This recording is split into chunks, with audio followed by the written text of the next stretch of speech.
जय हिंद। दोस्तों, जब भी हमें किसी भी म्यूचुअल फंड में इन्वेस्ट करना हो तो एक सवाल अक्सर हमारे दिमाग में रहता है कि क्या हमें पुराने फंड में इन्वेस्ट करना चाहिए जो फंड सालों साल से चलते आ रहे हैं, या फिर हमें नए फंड में इन्वेस्ट करना चाहिए। देखिए, इस सवाल का जवाब उतना भी आसान नहीं है, लेकिन आज की वीडियो के अंदर में इस सवाल का जवाब मैं आप सभी के सामने पेश करने की कोशिश करूंगा। कुछ डेटा वगैरह मैं आप सभी को दिखाऊंगा। लेकिन उससे पहले आपको मैं बता दूं कि अगर आप एक ऐसे व्यक्ति हैं जिन्होंने कभी भी म्यूचुअल फंड में इन्वेस्ट नहीं किया है, अब इन्वेस्ट करने की सोच रहे हैं, या फिर म्यूचुअल फंड से रिलेटेड कोई भी सर्विस आपको चाहिए, तो आप इस कॉन्टैक्ट नंबर पर मुझसे कॉन्टैक्ट कर सकते हैं। मैं एमपी के द्वारा पूरी तरह से रजिस्टर्ड म्यूचुअल फंड का डिस्ट्रीब्यूटर हूं, तो मैं पूरी तरह से इलिजिबल हूं म्यूचुअल फंड का सर्विस आपको देने के लिए। तो अगर आपको म्यूचुअल फंड का कोई भी सर्विस चाहिए होगा तो आप इस कॉन्टैक्ट नंबर पर मुझसे कॉन्टैक्ट कर सकते हैं। तो आज की वीडियो हमेशा की तरह बहुत इन्फॉर्मेटिव होगी, इसलिए मैं रिक्वेस्ट करूंगा आप सभी से कि इस वीडियो को अंत तक जरूर देखिएगा। तो स्वागत है आप सभी का एक नए वीडियो में। आशा करता हूं आप सब अच्छे होंगे। मैं हूं अनवर अंसारी। चलिए पेश करते हैं। तो अब आप देख सकते हैं हम आ गए हैं लैपटॉप की स्क्रीन के ऊपर, और जैसा कि इस वीडियो को शुरुआत में मैंने चर्चा किया कि जब भी हमें म्यूचुअल फंड में इन्वेस्ट करना हो तो एक सवाल हमारे मन में जरूर रहता है कि हमें ऐसे फंड में इन्वेस्ट करना चाहिए जो पुराने फंड हैं, जो सालों साल से चलते आ रहे हैं, या फिर हमें नए फंड में इन्वेस्ट करना चाहिए। अब खैर, क्योंकि आज की वीडियो में हम बात कर रहे हैं स्मॉल कैप फंड की, तो जो भी डेटा मैं इस वीडियो के अंदर में आप सभी को दिखाऊंगा वो सारे डेटा स्मॉल कैप फंड का ही मैं आप सभी को दिखाऊंगा। अब सबसे पहले हम 3 मंथ का एब्सोल्यूट रिटर्न चेक कर लेते हैं। आप यहाँ देख सकते हैं कि अगर मैं 3 मंथ का एब्सोल्यूट रिटर्न चेक करूं तो वही फंड हमारे सामने आ रहे हैं जो पुराने नहीं हैं, जो नए फंड है। इनमें से आप देख सकते हैं कि ज्यादातर ऐसे फंड हैं जिनको 10 साल पूरा नहीं हुआ है। अगर एक डीएसपी को छोड़ दिया जाए और दूसरा यूनियन को छोड़ दिया जाए तो जितने भी फंड यहाँ पे टॉप में आए हैं उनमें से ज्यादातर ऐसे फंड है जिनको 10 साल पूरा नहीं हुआ है। आप देख सकते हैं कि बंधन ने 3 साल तो पूरा कर लिया लेकिन 5 साल पूरा नहीं हुआ है। मोतीलाल का देख सकते हैं कि इसका तो 1 साल भी पूरा नहीं हुआ है। टाटा देख सकते हैं कि 5 साल तो पूरा कर लिया लेकिन 10 साल पूरा नहीं कर पाया है। इसी तरह से महिंद्रा मनुलाइफ देख सकते हैं, इसने 1 साल तो पूरा कर लिया लेकिन 3 साल पूरा नहीं कर पाया है। लेकिन ज्यादातर ऐसे फंड है जिनका 10 साल का डेटा हमें अवेलेबल देखने को नहीं मिल रहा है, यानी कि ये वो फंड है जो नए फंड है। इसी तरह से अगर मैं 6 मंथ का रिटर्न आपको दिखाऊं तो कमोबेश यहाँ पे भी वही सारी चीजें आपको देखने को मिलेगी। आप देख सकते हैं कि यहाँ पे भी बहुत सारे ऐसे ही फंड हमारे सामने फिल्टर में आए जिनका 10 साल का डेटा अवेलेबल नहीं है। अगर 1-2 फंड को छोड़ दिया जाए, जैसे कोटक को छोड़ दिया जाए, एचएसबीसी को छोड़ दिया जाए, तो ज्यादातर वो फंड है जिनका 10 साल पूरा नहीं हुआ है। बहुत सारे फंड का तो 5 साल पूरा नहीं हुआ है, 3 साल पूरा नहीं हुआ है। यहाँ पे देख सकते हैं बंधन का 3 साल ही पूरा हुआ है, 5 साल पूरा नहीं हुआ है। मोतीलाल ओसवाल देख सकते हैं, इसने 1 साल भी पूरा नहीं किया है। महिंद्रा मनु देख सकते हैं, इसने 3 साल पूरा नहीं किया है। तो ज्यादातर वही फंड हमारे सामने फिल्टर में आ रहे हैं जो पुराने नहीं है। इसी तरह से अगर मैं 1 साल का एब्सोल्यूट रिटर्न चेक करूं तो यहाँ पे भी आप देख सकते हैं कि ज्यादातर वही फंड हमारे सामने आए जिनका 10 साल पूरा नहीं हुआ है। टॉप पर ऐसे फंड है जिनको लगभग 5 साल भी पूरा नहीं हुआ है। बंधन देख सकते हैं सिर्फ 3 साल पूरा किया है। आईटीआई देख सकते हैं सिर्फ 3 साल पूरा किया है। इन्वेस्को देख सकते हैं 5 साल पूरा हो गया है। महिंद्रा मनुलाइफ देख सकते हैं 3 साल भी पूरा नहीं किया। तो ऐसे फंड जो नए हैं ज्यादातर वही, अगर शॉर्ट टर्म की डेटा हम देखें तो वही यहाँ पे टॉप करते हुए दिख रहे हैं। अब यहाँ पे सवाल ये आता है कि आखिर ऐसा क्यों, जो नए फंड है वो इतना शानदार परफॉर्मेंस आखिर क्यों कर पा रहे हैं। तो इसका कारण है इनका एयूएम साइज, यानी कि एसेट अंडर मैनेजमेंट। देखिए दोस्तों, जब भी किसी भी म्यूचुअल फंड का जो एयूएम साइज है वो बढ़ जाता है तो कहीं ना कहीं फंड थोड़ा सा सेफ्टी के बारे में सोचने लगता है।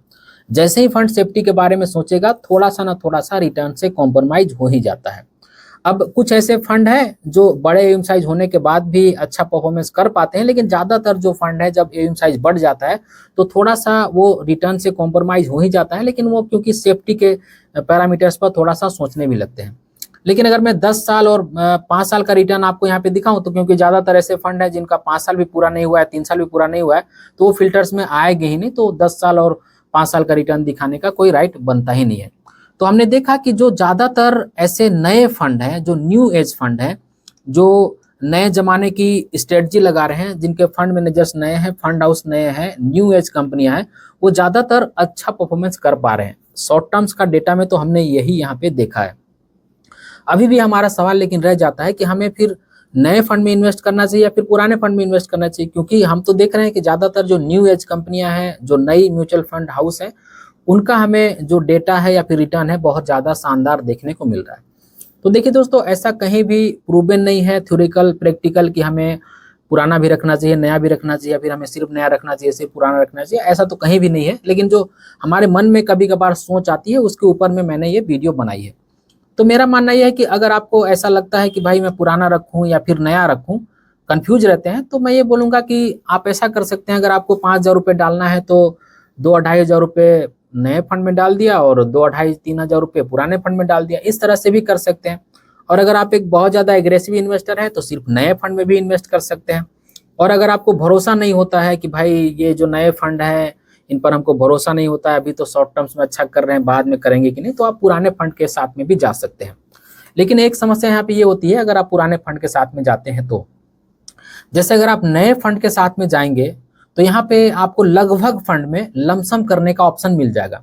लेकिन अगर आप पुराने फंड में जाएंगे ना, जैसे अगर मैं 10 साल के यहाँ पे डेटा दिखाऊं तो आप यहाँ देख सकते हैं कि पुराने वही फंड आ रहे हैं जिनमें लमसम पहले से बंद हो चुका है, यानी कि निपॉन में भी लमसम बंद है, एसबीआई में भी लमसम बंद है, क्वांट वगैरह में कर पाएंगे आप, कोटक में कुछ रिस्ट्रिक्शंस था, और इसी तरह से ICICI prudential small cap fund में भी आप लमसम नहीं कर पाएंगे। तो इस बात का ध्यान रखिएगा कि आपको सिर्फ एसआईपी करना है या फिर एसआईपी के साथ में लमसम भी करना है। अगर आपको एसआईपी के साथ में लमसम करना होगा तो क्वांट के साथ में, एचएसबीसी के साथ में, कोटक के साथ में, एक्सिस के साथ में, डीएसपी के साथ में जा सकते हैं। क्योंकि अगर आप इन बड़े फंड के साथ में जा रहे हैं और आप यहाँ पे देख ही रहे हैं कि कुछ फंड लमसम अलाउ नहीं कर रहे हैं, तो ऐसे में आप एसआईपी किसी और फंड में, लमसम किसी और फंड में करेंगे तो फंड थोड़ा सा अननेसेसरी ज़्यादा हो जाएगा। तो मेरा बस मानना ये है दोस्तों कि अगर आपको मन में ऐसा कंफ्यूजन रहता है कि भाई हम नए फंड में करें या पुराने फंड में करें, तो मैं बोलूँगा कि कुछ पैसा आप नए फंड में डाल सकते हैं और कुछ पैसा आप पुराने फंड में डाल सकते हैं। पुराने फंड में अगर आपको डालना है तो आप यहाँ पे देख सकते हैं टॉप 10 फंड है, इनको आप चूज कर सकते हैं। और अगर आपको नए फंड में अपना पैसा डालना है तो ये वो फंड है जिनको आप चूज कर सकते हैं। यहाँ पे आपको लिस्ट यहाँ पे सामने देखने को मिल रहा होगा। तो आज की वीडियो में हमने यही जाना दोस्तों कि ये जो नए फंड है आखिर रिटर्न क्यों दे रहे हैं, और हमें अगर चूज करना है अपने पोर्टफोलियो में नया फंड, पुराना फंड, तो कौन कौन सा फंड हम चूज कर सकते हैं। आज की वीडियो का उद्देश्य बस मेरा ये था कि थोड़ी सी आपकी कंफ्यूजन कम हो सके कि हमें नए फंड में इन्वेस्ट करना चाहिए या फिर पुराने फंड में इन्वेस्ट करना चाहिए। जैसा कि मैंने कहा, एक बार फिर से मैं क्लियर कर दूं कि ऐसा कहीं भी थ्योरिकल या फिर प्रैक्टिकल में लिखा हुआ नहीं है कि हमें सिर्फ पुराने फंड में या फिर नए फंड में इन्वेस्ट करना चाहिए। नए फंड में इन्वेस्ट करेंगे तो नुकसान ही होगा, नया पुराना मिला करके इन्वेस्ट करना चाहिए, इस तरह की कहीं बात नहीं है। हमारी जो मेंटलिटी होती है, हम जो सोचते हैं, उसके ऊपर में मैंने ये वीडियो बनाई है कि अगर आपको ऐसा कंफ्यूजन लगे तो नया पुराना दोनों मिक्स करके आप इन्वेस्ट कर सकते हैं। और अगर आप बहुत ज़्यादा एग्रेसिव इन्वेस्टर हैं तो सिर्फ नए फंड के साथ में भी जा सकते हैं। तो आज की इस वीडियो में बस इतना ही। उम्मीद करता हूं आज की वीडियो आप सभी को पसंद आई होगी।